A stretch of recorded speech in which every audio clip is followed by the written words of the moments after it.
Care. Care was out of the mind when they left us. Care was spread towards their own, the true people, the good ponies, their perfect society.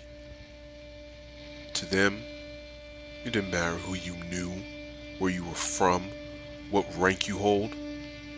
If you were out of line, you were a distraction, a threat to their society.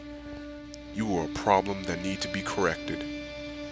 For the start, they never expected their own to turn on them.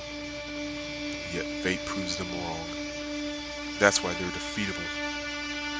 But some of their own, are smart and skilled enough to deal with these betrayers, they now call us, and handle the business society requires them to do, even if it means betraying their own family.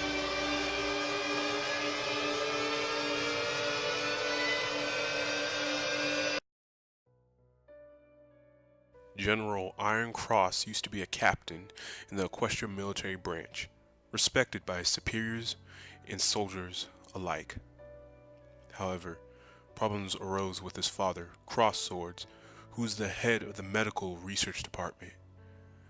Many of his discoveries were astonishing, most made thanks to his will to push boundaries, but over time, he pushed further and further, always going farther, up to performing genetic mutation surgery and implanting mechanical parts in test subjects. He created fighting machines that became more and more atrocious, and when he didn't have enough volunteers, he pressed his soldiers into volunteering by threatening reprisals against friends or family, or he even took POWs.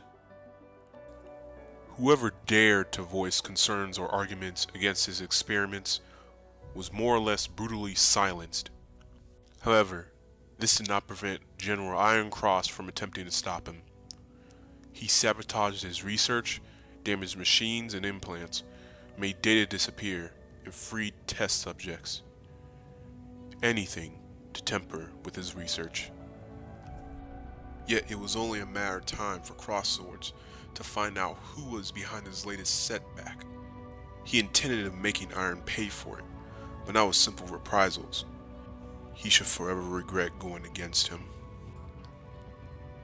One morning, Iron was making his patrol around the compound when he was called into Cross Swords' laboratory. Once he got there, he was immediately approached by Swords. He asked him to check on some of the control panels as they seemed to be somewhat faulty. Iron wondered as to why he wanted him to take care of it instead of calling a simple technician. But he didn't further question it, as he saw it as another opportunity to sabotage him. As he inspected the panel, he saw 2 loose cables. He went to reconnect them, but soon he wished he never did. Just as the cables got contact, everything went south. They were the final connection to a detonator, activating explosive charges planted throughout the lab. The explosions tore the whole facility apart, blasting guards and scientists off their hooves, including Iron and Swords. Iron landed in a central yard, Swords not far away. Guards rushed by to check and help, securing the area. As they helped Swords up, asking what had happened. They barely had finished their sentence as he immediately pointed to Iron, accusing him of destroying the lab in a terrorist act. They all swarmed by to surround him, weapons at the ready. As Iron looked up, he looked down at the multiple gun barrels.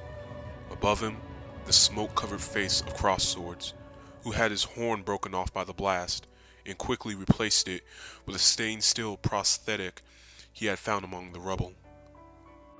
He was just about to reach for Iron in order to get him arrested, as another delay explosion distracted him and the guards. Iron used this moment of them not paying attention to slip through and make a dash for his barrack. He quickly grabbed his essentials together before fleeing the complex and hiding away in the farthest place he could find. Since that day, Iron wanders the country, always on the run from the search parties Crosssword, or Steelhorn as he calls him now, sends after him. He can't go anywhere as he is now wanted throughout the country as a terrorist. But he knows what he'll do. He will hunt Steelhorn. He will destroy his research for good. He will find him, and he will put him down once and for all.